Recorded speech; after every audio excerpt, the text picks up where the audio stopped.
In the last 15 years, I've read over 40 books in sales.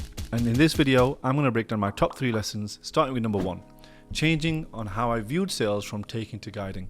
When I grew up, I was in the thought process that you had to take someone's money from their bank account to yours, and that's what selling was. Because I grew up in such a low income area, everything was about taking. There was no givers around me. And when I viewed sales, when I worked in a call center, the mindset was very much like closing a deal, and the language was chasing people up. But it goes to saying, when I was growing up, I was actually thinking about I need to chase and I need to take. But that isn't what selling is. The mindset of actually sales is actually a change in someone's circumstances. They're buying something so they can change what happens in their life, or change something around their business or their personal life. Whatever that thing is, if they're buying a fitness program, they're changing their body in some way.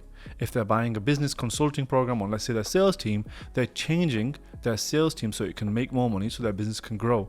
It's more than just taking and chasing leads. And that mindset actually came only when I started reading a lot of books. And one book that was influential to me here, which was Predictable Revenue.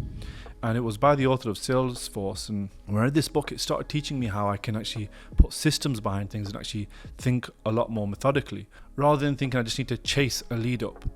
And that mindset, once it shifted to how I need to approach sales from guiding people, because you actually are guiding someone to the next step. That's what selling is. When they actually transact with you and they pay that little bit of money or a high ticket amount of money to change what they're doing right now to the next step, what's actually happening is they've committed to making a change. You've actually guided them through that process, and a lot of the times you're asking them questions to help them make that decision. So it was really changing from convincing to guiding. And when you can change your mindset to guiding, you just talk differently. The language is so different. You start to view the sale differently. In 2015, I used to show people around the gym, and people used to come into the gym, and I used to be the person who shows them around. So they'll walk in and say, hey, we're interested in joining up.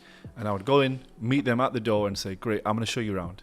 And the first thing that we would do is sit them down in the cafe and ask them all the questions about their fitness, about where they're at right now and what they need.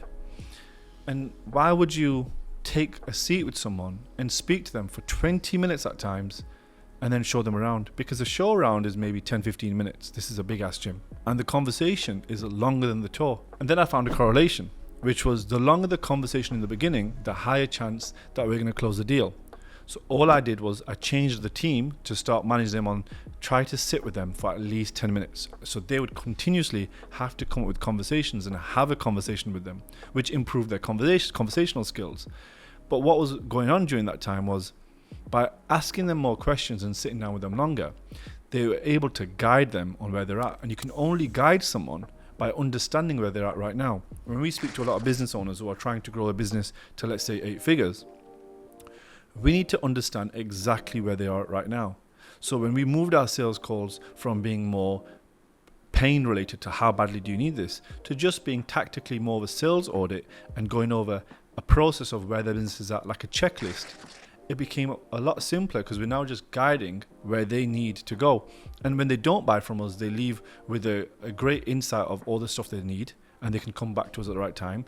And when we're trying to maximize the sales as much as possible, we just show them all the stuff that we can do for them and how it plugs in for all the stuff that's missing for them.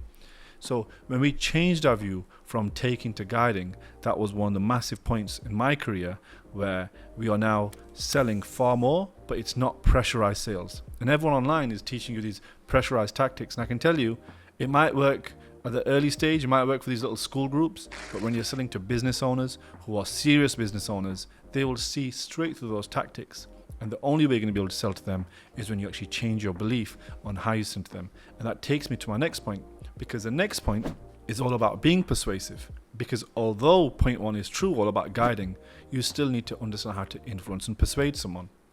And one of the books that really is influential on me here about persuading is Robert Cialdini's Influence, because that book teaches you how important the language and the wording is. For example, in the book Influence, you get taught there was a guy who stood in a queue and he was asking people if he can go in front of them. So he would say, hey, can I cut in line? Can I go ahead of you? And they would record the percentage after asking 100 people, and let's say it was like 15-20%. But then when he did it the second time, and he asked another 100 people, he would say, can I go in front of you because, and he gave any type of reason. He just said, oh, because I'm getting late, or because I need to be somewhere at 3. He got a way higher percentage of people allowing him to cut the line in front of him, simply because of the word because. But that one word changed his result completely. So then you start viewing persuasive languages differently. And I'm going to tell you, when I was being the most persuasive I've ever been, and I've literally not tried this hard again in my life. It was in 2007 in September, the PSP was coming out. And I really wanted to get this PSP. I couldn't afford it. My parents, they probably couldn't afford it either. But I asked my mum. And it was during the time for my GCSEs. And I said to my mum, I was in year 10. So this is going into the year of the year 11 GCSEs. Now my mum knew that September's starting, and should I really be buying this kid a PSP, a new gaming device, on the year that it says year 11 studies? She said no. When I asked her, she said, no, you've got your GCSEs. I'm not going to buy you this PSP because you're already not focused in school. You're already getting all these exclusions and already getting sent home all the time. And you've always got an excuse about everything. Why would I get you a PSP? She said that in the most angriest Asian mum voice, not in such kindness. When I then thought, I have to find a way to convince my mum to buy me this PSP. I needed it.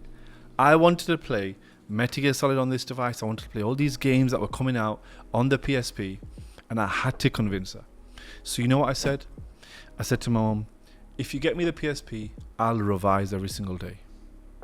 You can probably relate to actually asking your parents for something, and then you've said, I'll make sure I'll do this if you do this for me. That is you learning how to sell and persuade and influence someone. And we think selling is only done in like a format on a Zoom call or in a deal with a handshake. But selling ideas and persuading people is actually one of the oldest trades ever. And it's one of the oldest trades because even when they used to trade cloth, let's say we're trading silks, you would find two people persuading or debating and saying, hey, negotiating almost on how they would do that. So persuasive language is the key. And I would also say about the PSP story, I didn't actually revise. I didn't actually try, but I really wanted it.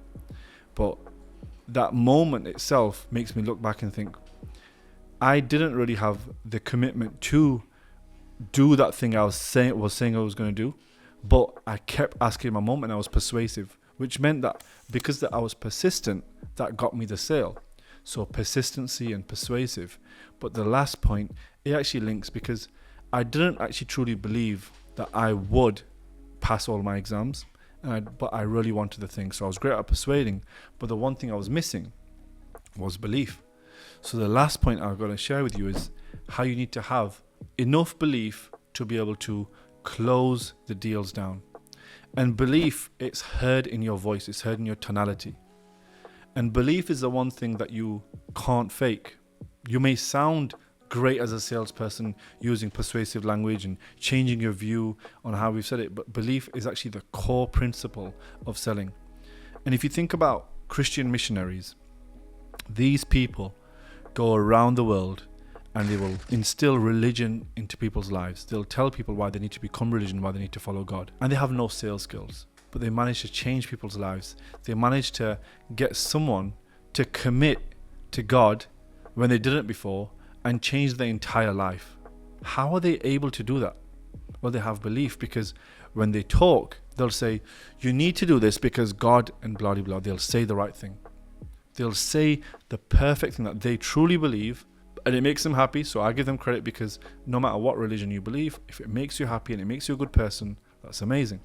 But the belief itself, how you can change someone's life simply by using your words, and now think how someone can have that much belief and be persuasive. And then they also don't view themselves as taking, they view themselves as guiding. Think about the psychology of why they are able to change someone's life so much. Now think about your product and think about the thing that you want to sell. When we are selling our consulting services, I truly believe that I can change the way someone will lead and manage their team. And when we can truly change the sales number, the total revenue, the upfront cash that they can collect, and we can make a difference within these businesses within a couple of weeks, because we've done it that much time, we now believe it. But then how do I install that belief to my salespeople? Well, they watch my sales calls and they'll watch some of our coaching videos with our clients and see the testimonials coming through, and their belief will go up. And how do I get my sales team's belief up? Well, I always show them testimonials. I always show them the work that we're doing with our clients, and I'll increase their belief when they're speaking to prospects. So belief is I would say the single biggest thing. Then it's going to be persuasive, and then it's about changing your mindset about sales from taking to guiding. If you actually need more actual sales tips and sales guidance, I've got an entire sales training video which is way more specific on how we actually sell, and you can click on the right side. But if you just want some tactical tips on more hiring and you think, right, it's probably time to hire a sales team, then you go onto the left hand side and you click this. If you want to see more videos, hit the bell icon. You'll get notifications as we post them, but I'll catch you in the next video.